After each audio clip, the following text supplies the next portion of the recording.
Did lockdowns save us or doom us? One doctor says they'll kill 1 million more Americans. So let's unpack this bombshell. I'm Dr. Brian, a retired physician and health coach for Health Without Risk. And today we're digging into something that's got people fired up. An op-ed piece from March 4th, 2025 in the Wall Street Journal by Dr. Scott Atlas titled, "America Deserves a COVID Reckoning." Buckle up, because this isn't just a rant, it's a full-on challenge to everything we thought we knew about the pandemic. Dr. Atlas starts with a gut punch. He says our institutions, government, media, schools, were already crumbling before COVID hit. Incompetence, waste, bias, you name it. But the real kicker, he claims the COVID response didn't just expose these failures, it turned them into a wrecking ball.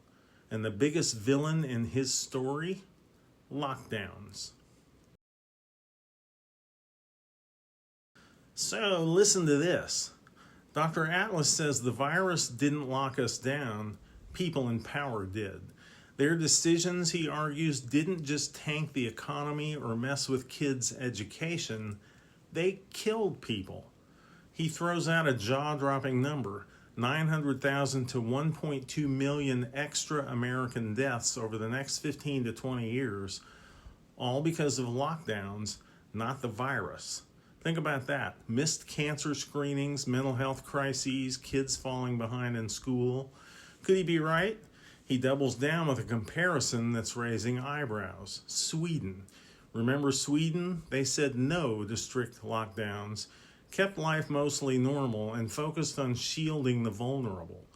Atlas says if the U.S. had followed their playbook, we'd have 1.6 million fewer deaths through mid-2023. That's a bold claim, and it's got people asking, did we overreact?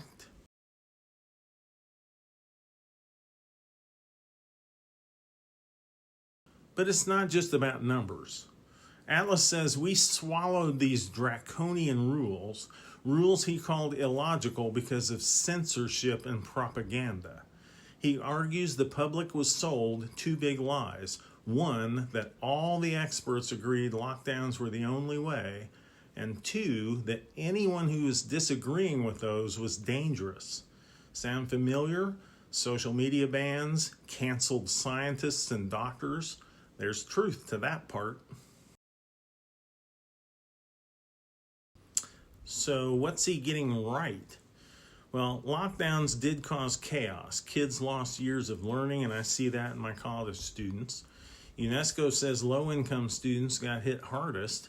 Delayed surgeries and checkups. Studies in JAMA and the New England Journal of Medicine back up that those piled up into excess deaths. And yeah, trust in the CDC and big tech tanked after flip-flops and heavy-handed moderation. Atlas isn't wrong that human choices shaped this mess. Sweden proves there was another way, but perhaps we should pump the brakes on that one. That 1.6 million fewer deaths with Sweden's approach, it's a stretch.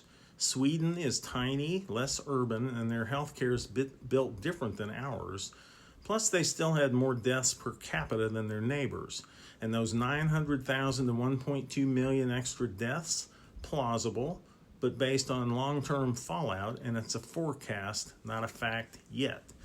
Atlas also glosses over the early days when hospitals were drowning pre-vaccine.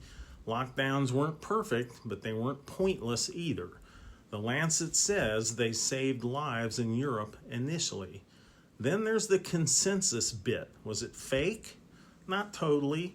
Early 2020 models predicted millions dead without action, and most experts bought in. But Atlas is right that dissent, like the Great Barrington Declaration, got shouted down or scrubbed online.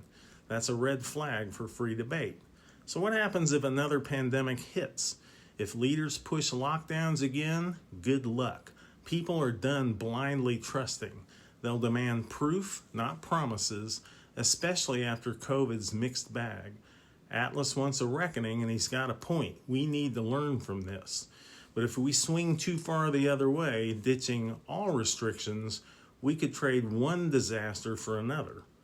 What do you think? Are lockdowns a lesson or a legacy we can't repeat?